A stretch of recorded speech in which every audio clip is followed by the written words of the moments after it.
And we are back after a bit of a break because of college and also catching up on some NHL All-Star break, sort of. We are here talking one of my favorite aspects of baseball, surprise teams. Now, I don't always hit on surprise teams. Last year I predicted that the Blue Jays would compete for the second wild card, and yeah, that ended pretty well. But I also predicted that the A's would be a team that could be a wild card caliber team too, one that would compete for that second wild card as well. I thought that the Blue Jays would beat them out, but I thought that the A's would be an 85 plus win team, and people, I got laughed off the face of the earth by some people, but also in an old Discord chat, there were some other people that thought that this was a good team before the season started, just like I did, and they ended up performing as advertised, aside from the starting pitching, because none of us had them winning 97 games, but we thought that they would be a good team, and people still looked at us sideways. I mean, who would have thought that a good lineup and good hitting depth and a solid bullpen would do well in the season, am I right? I mean, I'm just saying, it wasn't very hard to see that success coming, but hey, I was still laughed off the face of the earth. But I get more entertainment throughout the season to laugh at people's predictions and laugh at people who laughed at me for putting the A's as a surprise team.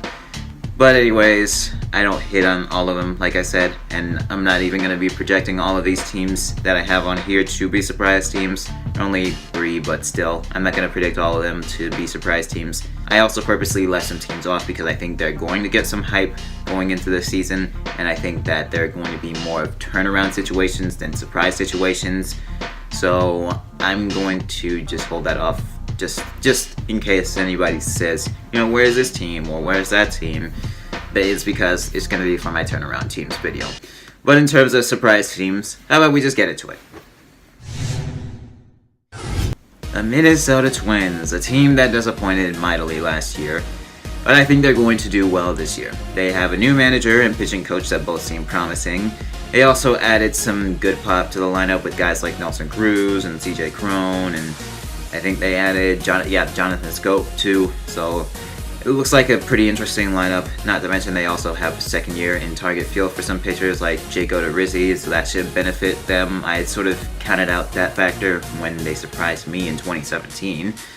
And in terms of the bullpen, it seems pretty solid. And the AL Central, just to be quite honest, it's wide open. The Indians are looking like they'll be the AL Central division winners, but it's still a wide open division otherwise. It's really weak, and they can feast on weak opponents, just like the Indians did. And if they can beat the Indians up a little bit, then they could be a team that wins the division. You never know. This is one that is going to be a bit of a controversial sort of thing. I mean, they're surprise teams. People aren't going to be expecting them. Although I did see some people say that the Braves and the A's were the 2 best surprise teams for each respective league. I also saw somebody in one of my comments on a video saying that this person was sleeping on Oakland. One person said that he thinks that the A's and the Phillies could be surprise teams, at least for last year. So this one could be one that is a bit of a controversial pick right now, but if they turn out as a surprise, then hey, I thought that they could be a surprise team, and they did. And I also would rather them continue to be a mediocre team, because I hate this team, but still, I think that they're one that seems promising with their new coaching staff. I like their new coaching staff additions, and they also have some young promising pieces with Willie Calhoun and Ronald Guzman. If they come up and they're beasts, then they could very well do a lot of damage and lead the Rangers. And then there's also some decent starter additions. I think under their new pitching coach that'll work out well. Also, like I said, new coaching staff along with the hitting coach. I think he's going to do some good things for that lineup as well, and for their hitting core per se. So I think that the Rangers have a chance to do some damage. They play the AL Central for their interleague play. They also have to face teams like the Angels and the Athletics and the Astros, of course. But I think that they're one that can compete against those teams. At least they can compete, I think, against the Angels and the Athletics. And if they do that, then they could be a team that surprises a lot of people. So the Rangers, if they get good production out of their hitters and they get okay performances from their starting pitchers, they could be one that surprises people. They could. This is another one that seems like a bit of an odd pick to be a potential surprise team, but they do have a pretty interesting power-based lineup. They also have another Japanese pitcher, They usually do good with plucking Japanese talents, Ichiro, Iwakuma, they almost got Otani of course, and they're getting another Japanese pitcher. He's 27, so I think he'll do well. That's usually how things work with the Mariners, one of the few good things that they're able to do. And in terms of their power hitting lineup, I think that some of the pieces could do better than people are giving them credit. They also still have Mitch Haniger, of course, so that's always a plus for them. And in terms of their bullpen, it's looking pretty decent. Nothing game-breaking, but looking pretty decent enough to maybe get them somewhere. Obviously, you need other pieces more than just a bullpen, because a bullpen without anything else is useless. So we'll see how things work in terms of other things outside of the bullpen, like their depth and their lineup and their rotation.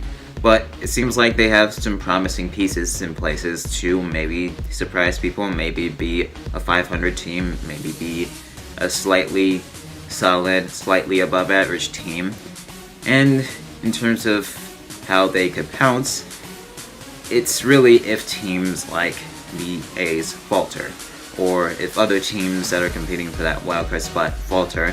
I don't think the Mariners are going to break their streak this year, but if they find a way to do some good things, make some more acquisitions, do something other than what they've done, then they could be looking really good.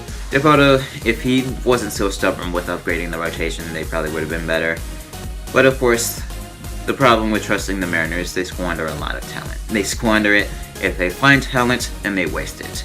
In terms of other players, they don't know how to develop talent in general. Mitch Haniger wasn't even a developmental piece. He was acquired in a trade, and he turned out to be good. So really, the Diamondbacks are the ones that developed Mitch Haniger.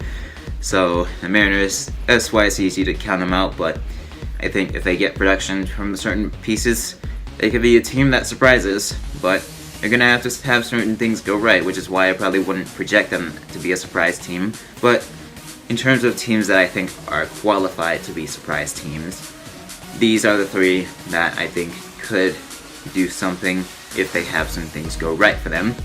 And that is what I have for this video today. If you guys have some surprise teams, then let me know, because tomorrow I'm going to be going, or actually I'm not going to say tomorrow, I'm not going to guarantee anything, but sometime in the future I'm going to be going over MLB turnaround teams, potential ones.